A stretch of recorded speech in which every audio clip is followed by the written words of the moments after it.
if you watch motorcycle racing, especially dirt bike racing in general, you know the guys who race this are absolutely gnarly. That guy, Gavin Towers, right there, is the epitome of it, or at least a very good example.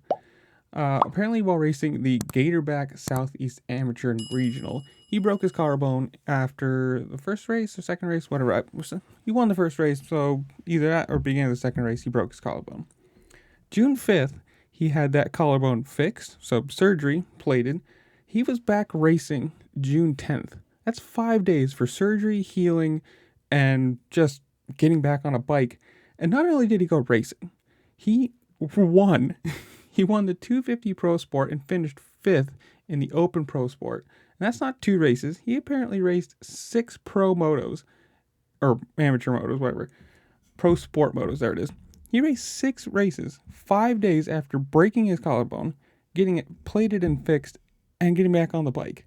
I mean, just the will, whatever you want to call it, to get on this thing and race and win. And that's incredible. I mean, claps. I'm not going to do it because, audio, but claps to you, Gavin, because that is absolutely insane.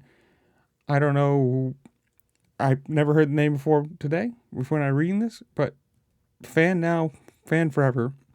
If you haven't seen it, go check out his Instagram. I will leave the link down below, I guess.